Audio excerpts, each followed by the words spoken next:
It's one thing to create a sketch and have an idea and then have the client approve it. It's a whole other thing to turn that into a real illustration.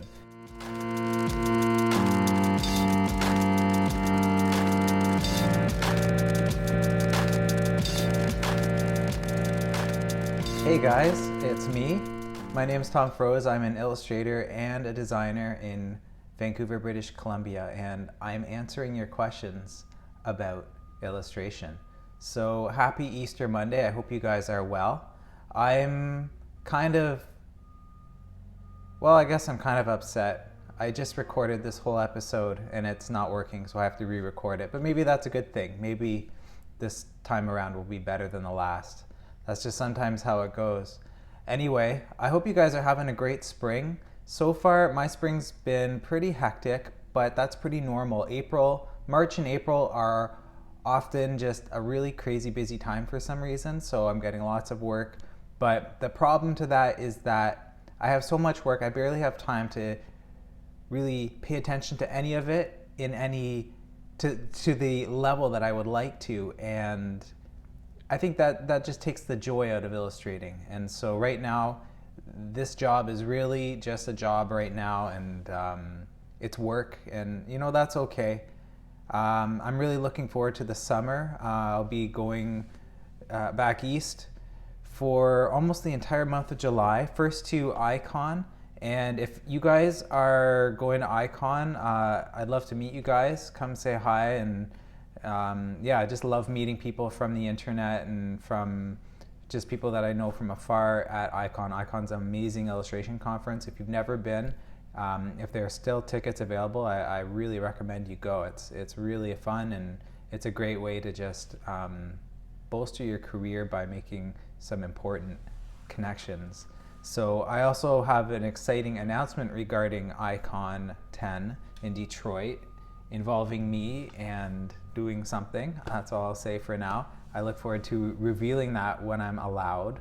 And so there's that. I'm also looking forward to the summer because my family and I are going to be spending a couple weeks in Toronto, just catching up with old friends, living in the city there for two weeks, and just getting out of our context. Sometimes just in order to feel creatively inspired, in order to have new ideas and new passion for what we're doing, we like to get out of our context. We like to get out of our usual expected day-to-day.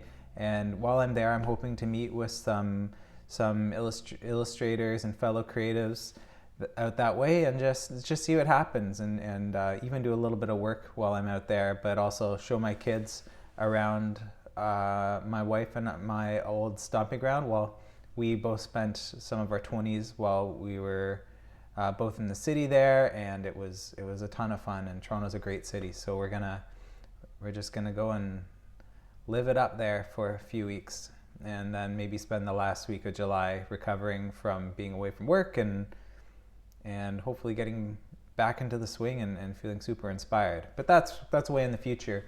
Anyway, today I have a question from someone, and her name's Amanda Smith, and she asked an amazing question that I've actually thought a lot about up to this point. So I'll just read her question.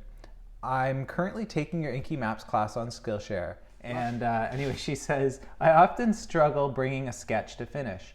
I lose some of the life I had in the sketch, so I sometimes prefer the sketch over the final piece, especially when I work digitally.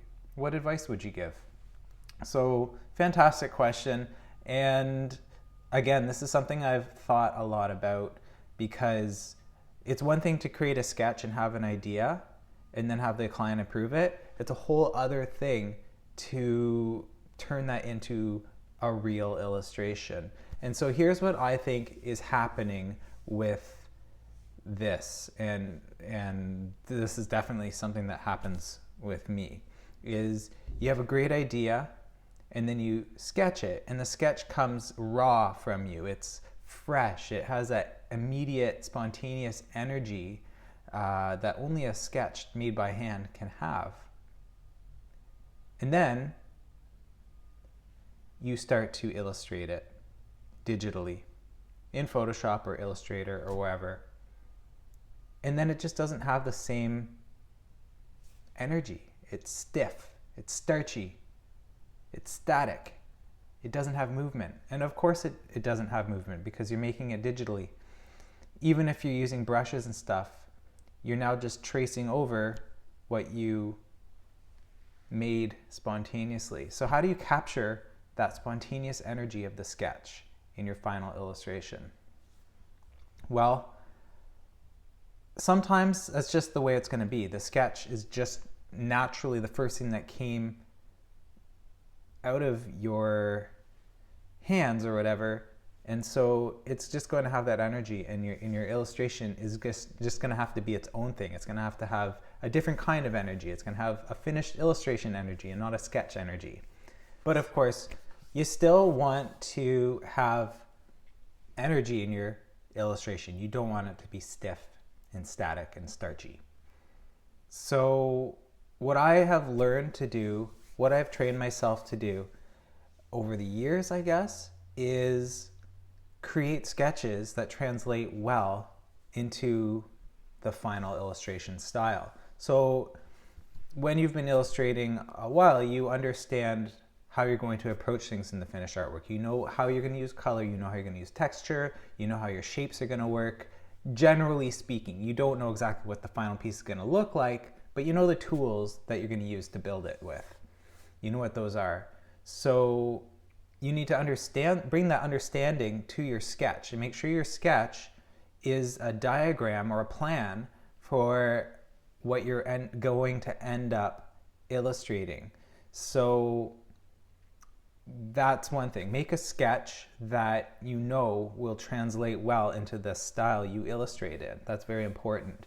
But of course, you can't sketch a sketch that looks exactly like a final illustration, because the whole point of a sketch is that you're spending less time creating an idea and it's more rough, and you're not focusing on details, you're focusing on the idea and the overall content and composition, right? Well, sort of. I think that the initial sketch you do, the first thing that you put down on paper, of course, that's going to be rough. But it is possible to take that illustration and iterate it over and over until it looks more and more like what you would consider turning into a final illustration. So when you have your first sketch and you really like the idea and the energy, you can springboard from that by basically tracing it and resolving the things that are unresolved in the first iteration. So let's just say you're sketching in Procreate and you're on your first sketch. Everything looks amazing, the energy is great, and then you look, but if you think about how it's going to translate into your final, maybe use a lot of vectors and paths. Maybe you can't make that leap yet from your sketch to final. So make a new layer and set your first layer kind of back in transparency, and then sketch over it and resolve some of the things. Maybe the shoulders aren't connecting to the neck properly, or the background looks too vague and you need to define what's more in the background, define the buildings more, or that kind of thing.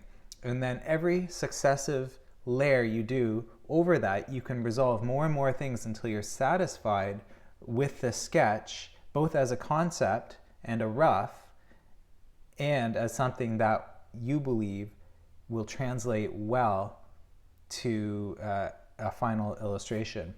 And an important question that you might ask at this point is, well, what stage do I show to my client? At what stage of sketching do I do all that effort and refine and iterate my sketch until it's perfect and then show it to the client? Or do I show them just that first one? And my answer is yes, because sometimes it can be any of those. It depends where you are and your comfort level with your ability to translate that sketch into the illustration. So as a kind of overarching rule of thumb, never show your client something you're not happy with, right? And never leave it open to their art direction. You want to be the person responsible for resolving your illustration, and anything that doesn't look resolved or solve the visual problem and is an opening for the client whom you usually do not want to, you don't want to give them that creative opportunity. You want that's your job as the illustrator normally. And so resolve your illustration sketch as much as possible, and then show your client that. So sometimes it makes sense to show a client just a very loose sketch because you want to just get the idea, get the client on board with the idea, and then after that you can kind of iterate it until you think it's something you can turn into an illustration.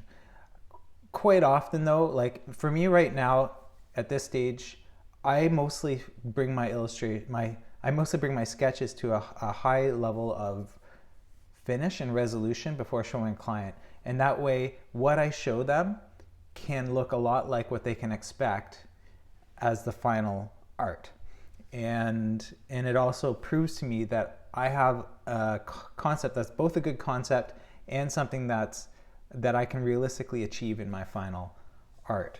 So it's always important to make sure that whatever you sketch, regardless of how the energy translates into the final, that sketch can translate into the final art. And the more intimate you are, the more comfortable you are with what your final style will look like, or the more you're aware of it, the more you know your tools, your limits, the boundaries of your style, the more you know, and the more practiced you are executing a sketch into an illustration, the better you'll be at predicting and actually designing your sketches to work with your illustration style. So that's especially important with working digitally, and it's just a matter of time and practice, and you will eventually kind of figure out how that relationship works between sketch and final.